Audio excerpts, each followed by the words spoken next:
a escuchar a la maestra Luz del Carmen Saldívar y al maestro Pablo Vargas, que nos van a exponer la conferencia que estaba programada para el tercer lugar a las 10:30, Seguridad Pública y Tecnología. Y después,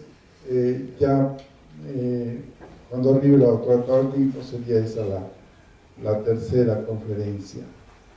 Quiero recordarles que la lista de asistencia es la base para las constancias que se van a dar, y que este sistema de constancias se va a hacer ahora mediante el procedimiento de llamar a nuestro asistente del grupo, a Edgar, cuyo teléfono está en el cartel, correo electrónico, para que se elabore dicha constancia, ¿no? Entonces, de todas maneras tendrían que firmar la lista que está en la entrada. Pues vamos a pedirles a la maestra Luz del Carmen y a Pablo Vargas que nos expongan, y igual seguiríamos el mismo procedimiento de una exposición aproximada de 30 minutos y 15 minutos de preguntas y comentarios, ¿sí? Y bueno, entonces, ¿qué pasó?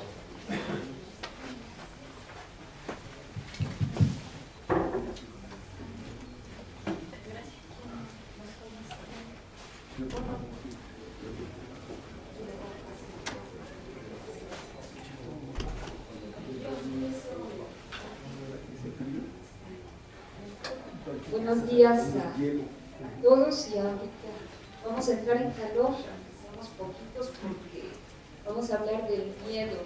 En este caso,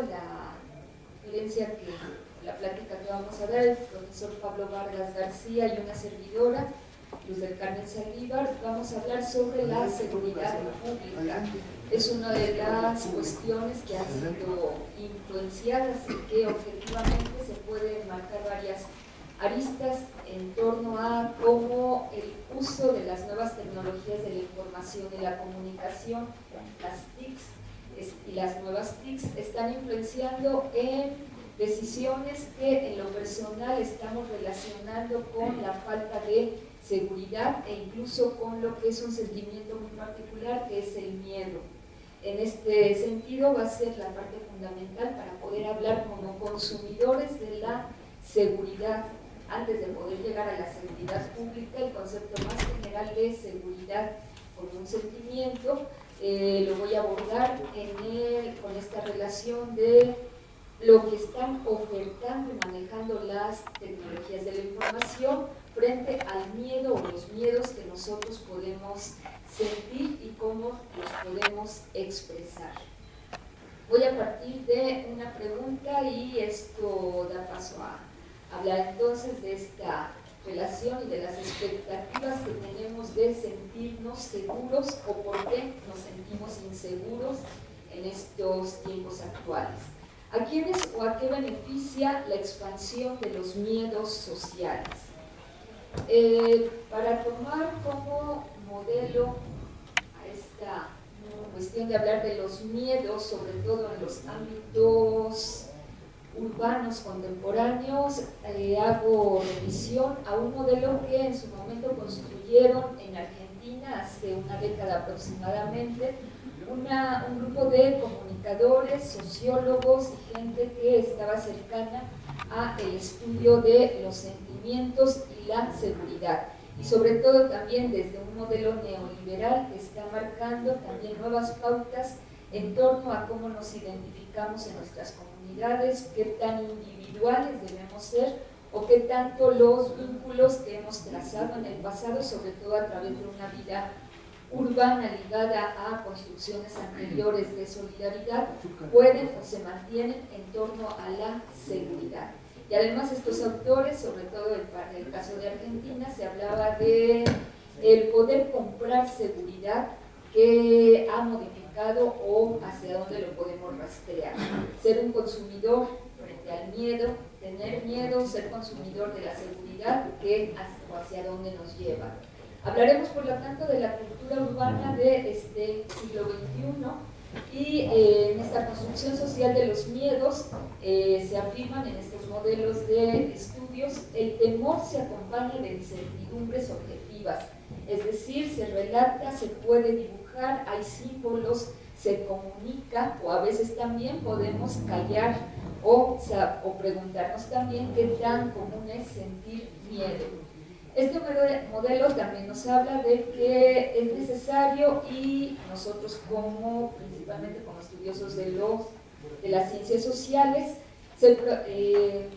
se busca que las aproximaciones para poder estudiar los miedos sociales urbanos sean, primeramente, conocer a los actores o gestores contextualizados de acuerdo a su posición socioeconómica. Desde un barrio donde hay carencia de servicios, ¿de qué podemos hablar? Significa la seguridad. Un barrio de clase media tiene otra percepción de la seguridad, o incluso hablábamos, siguiendo estas dinámicas de quién protesta o en qué momento puedo yo hacerme visible para preguntar por qué no se me da seguridad, pago impuestos y por qué no recibo seguridad. También podemos irnos a otro extremo, las clases altas que han resuelto por ellas mismas su parte de su seguridad. Por lo tanto, el contexto socioeconómico nos va a arrojar distintas respuestas de lo que entendemos y buscamos resolver en torno al miedo y la seguridad. Un segundo paso es también acercarnos a las estigmatizaciones sociales en tiempos de riesgo social. La pobreza genera inseguridad, antes se vivía más seguro, había mayores niveles de empleo y por lo tanto la seguridad tenía otros matices. ¿Me conviene o no tener una mejor vivienda porque eso implica que también soy centro de atracción del delito? Comienzan a darse también respuestas, sobre todo en torno a los tiempos de pobreza y riqueza, marcado incluso a nivel mundial, que tiene que ver con la seguridad. Otra pista para poder hablar de miedos y seguridad son las políticas sociales, que mientras ellas nos hablan en un tono político de la calidad de vida y su mejoramiento, estamos nosotros viviendo una percepción distinta. Otro de los métodos para poder hablar de miedos son sus narrativas. Se escriben, se hablan, se comentan en las redes, que va a ser una de las partes que vamos a hablar. Las comentamos, pero ya el profesor Pablo hablará de ello. Las comentamos y el Estado se va a enterar de qué sentimos nosotros y cómo lo resolvemos. Las narrativas están también haciendo un modelo de cómo se relata y percibe el miedo. Y también otro elemento fundamental es la desconfianza y la reclusión como síntomas de vida social, legitimados desde los discursos neoliberales. Se siente inseguro, compre una alarma, porte una pistola, promueva que las leyes nos permitan defendernos. Paradójicamente, y este es también todo un tema, no lo vamos a abordar, pero es también todo el tema de qué tanto necesito yo de libertad para poder defenderme de mis miedos, o qué tanto tengo que buscar en dónde está el Estado, que ahora es neoliberal, que es el presume mínimo, para poder hablar de una seguridad que antes, o incluso podríamos debatir hasta si es un derecho humano, si es todavía una obligación del Estado, o de qué Estado tendríamos que hablar para encontrar una seguridad absoluta. En términos más concretos, lo que en el grupo de Sociología de la Cultura estamos pretendiendo, y para fines de esta sesión, yo propongo un análisis cultural de cómo son comunicadas las textualidades. Son una herramienta, los textos, los discursos, los símbolos, las imágenes, los mismos momentos, el miedo, cuánto dura o cuánto debe durar el miedo. ¿En qué momento es incluso sano sentir miedo? ¿En qué momento se vuelve una enfermedad o una patología estar atemorizado constantemente. Un análisis cultural también de cómo son entendidas las situaciones del miedo, qué siento yo y cómo lo perciben otros, qué puedo ver, en este caso en redes de comunicación masivas, qué me están también diciendo algunos medios de comunicación de qué es el miedo y cómo debo vivirlo, cómo debo de afrontarlo. También debemos conocerlo y va a ser ahora sí el hilo conductor de esta exposición, cómo se expresa sentimentalmente el miedo. El miedo se siente, pero ¿qué se hace con él? ¿Cómo se hace visible y cómo se va a manejar el miedo? En un análisis cultural del miedo también podemos encontrar las tradiciones y aprendizajes de lo que se considera como público. El miedo lo sentimos todos, toda la ciudad es insegura y nos provoca miedo, son solamente algunos lugares, son solamente algunos grupos, los jóvenes reunidos que no conozco me dan miedo, algunos barrios de noche me dan miedo, son los espacios, son las personas, son los mensajes o qué es lo que percibo yo como algo que me puede causar miedo, dónde comienza lo público y dónde comienza lo mío privado. Y también un análisis cultural implica las representaciones de instituciones sociales, públicas y privadas, relacionadas con el miedo y la seguridad.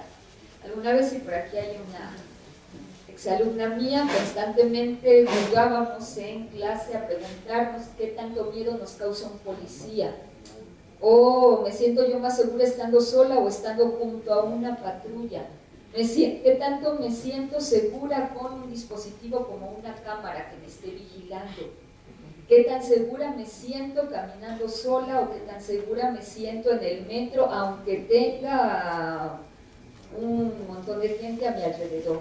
Todos estos miedos, por lo tanto, son manejados culturalmente, serán, y vamos a encontrar, quienes pueden y manejan nuestros miedos. ¿Qué es el miedo? Todos sentimos miedo. ¿De dónde comienza? ¿Dónde es?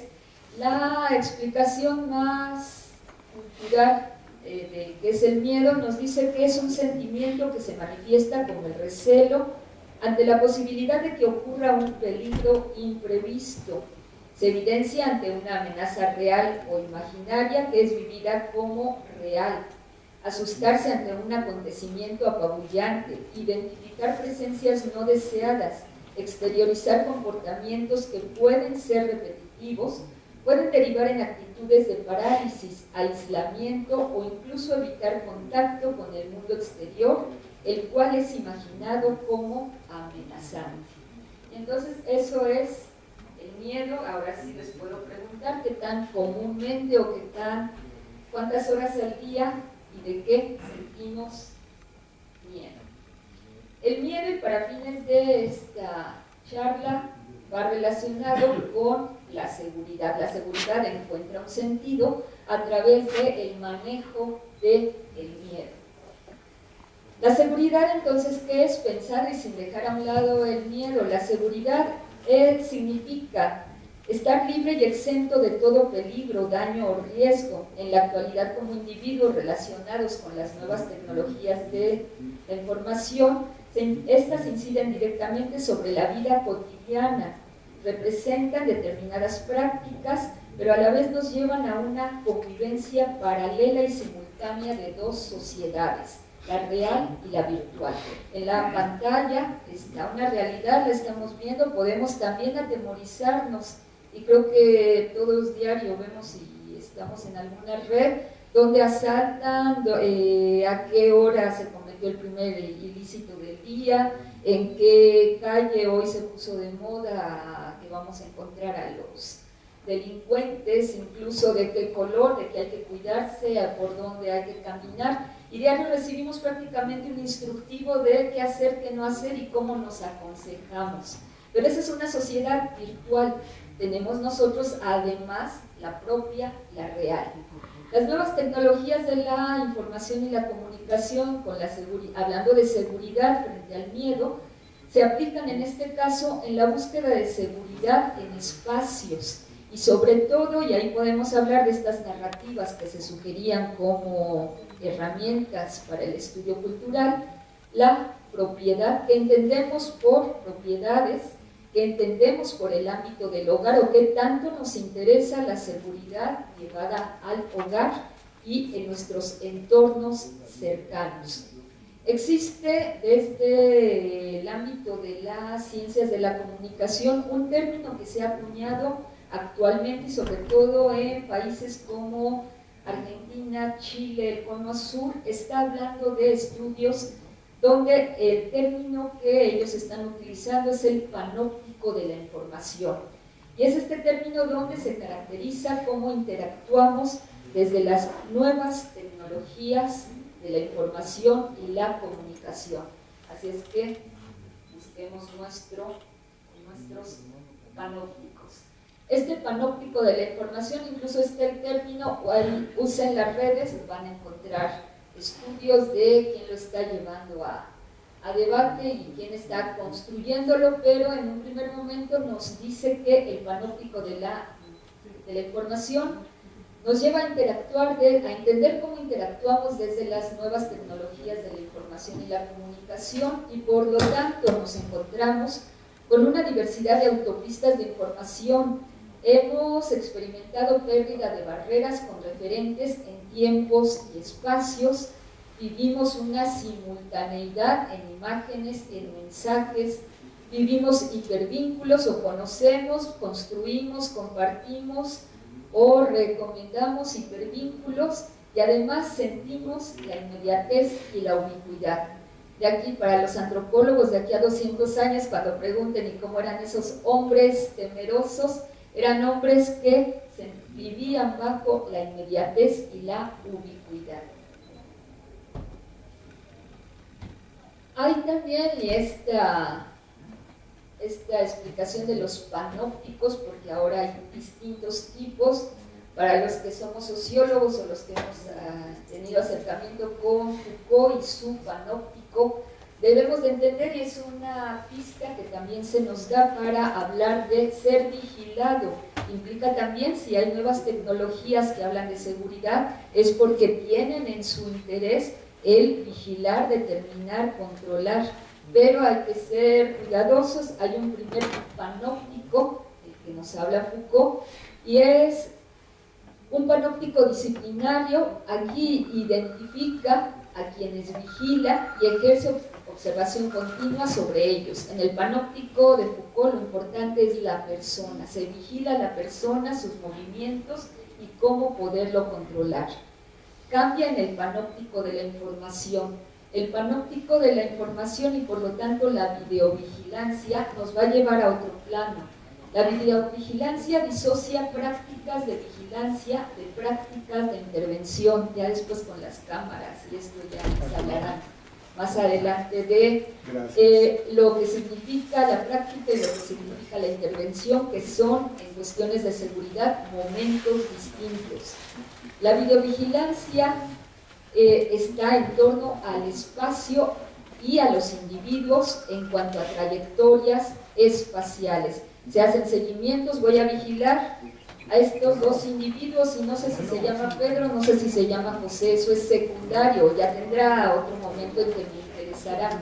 Pero la lógica de la cámara es seguir por dónde van, cuánto tiempo, qué hacen y en dónde están. Lo que se prioriza en una videovigilancia son las trayectorias y los espacios. Tenemos ya y en esta vida que estamos conociendo de panópticos, cámaras, pantallas, nuevas tecnologías, el despliegue de cámaras en las calles visibiliza aspectos de la vida social que se editan, se utilizan en medios masivos de comunicación. De nuevo volvemos a caer, y los medios que tanto mediatizan o los medios que tanto controlan. Mucho de lo que vemos, incluso tendríamos que preguntarnos quién ha hecho un trabajo previo de edición, de recorte, darle incluso tiempos y movimientos. A veces incluso en las redes lo vemos, nos damos cuenta al final de que la noticia sucedió hace meses, hace años. Sin embargo, estamos muertos de miedo, de ver lo que han sido miedos pasados, presentes, o miedos que incluso no sabemos en qué tiempos real se estén viviendo. Otro de los términos que es básico para poder hablar de esta relación seguridad, temor y nuevas tecnologías de la información y comunicación, la llamada visibilidad de la vigilancia. Y creo que todos anhelamos o hemos buscado estos dispositivos. ¿Y qué está pasando en mi oficina? ¿Qué está pasando en el patio de mi casa? ¿Qué está pasando en la cámara que tengo en la puerta de frente y en la puerta que hay detrás de mi casa? ¿Dónde están las ventanas vigiladas? Incluso la escuela, actualmente las guarderías que más cobran en estas ciudades porque tienen este servicio. Usted, señor, puede vigilar a su hijo en un salón escolar. Entonces, bueno, esta visibilidad de la vigilancia también queda para hacer todo un análisis de qué tan eficaz, qué tanto necesito o qué consumidor soy de esta visibilidad de la vigilancia. La visibilidad de la vigilancia nos propone en este sentido una referencia hacia el espacio público. El espacio público se vuelve vigilable y esto implica la posibilidad de ser vigilado desde una cámara.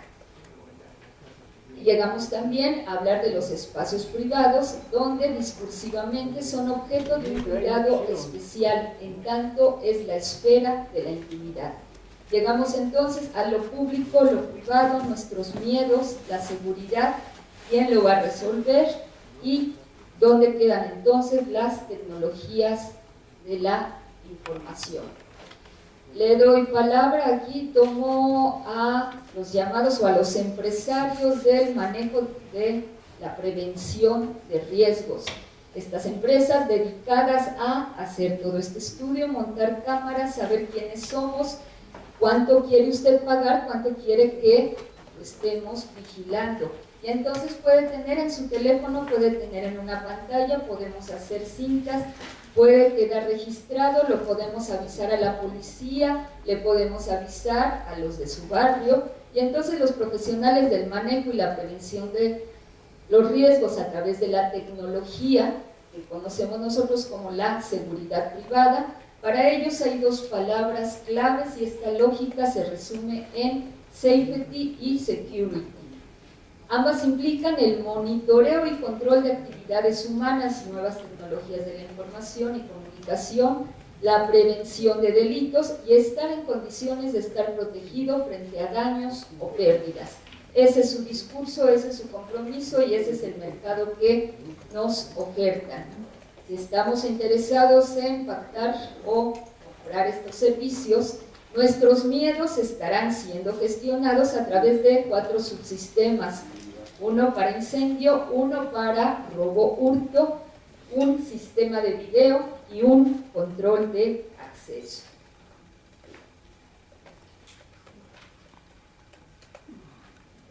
Voy a permitirme ya para cerrar mi parte de la intervención del miedo, la seguridad y la tecnología, hablando como estos señores. Yo no llevo comisión, no me pagan, pero voy a venderles el sistema y ojalá lo pudiéramos comprar, en particular para el sistema de robo hurto.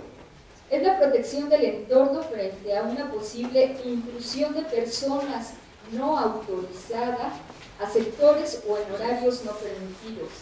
Para ello se utilizan sensores de presencia, movimiento o vibraciones, dispositivos magnéticos de detección de apertura de puertas y ventanas, pulsadores de alerta asociados a paneles donde se programan y manipulan códigos y claves ingresados en un teclado. Si nos asaltan, estaremos entonces viviendo una intrusión con presencia de personas, donde nos convertimos en víctimas y La notificación debe de ser silenciosa y la reacción suficientemente sigilosa para no poner en peligro nuestra vida y evitar ser rehenes. Si hablamos de hurto, estamos hablando de una actividad vandálica en un ambiente donde no hay víctimas. En este caso se generan notificaciones remotas, acompañadas de señales sonoras, estridentes y lumínicas, donde se avisa que está sucediendo un delito. El miedo sigue ahí, pero puede ser acompañado, puede ser conociendo a quien es mi agresor y utilizando entonces nuevas tecnologías de la comunicación del miedo. Y entonces yo los dejo con esta pregunta, yo aquí dejo el miedo, la seguridad, la oferta que tenemos, cómo la percibimos, cómo comunicamos que sentimos miedo. Y entonces para mí la parte importante es, ¿qué es más importante? La visibilidad de la vigilancia, las cámaras, alertas, conocer un código, portar una contraseña, dar una contraseña a quien permito que me acompañe en determinados momentos. ¿Qué es entonces más importante? La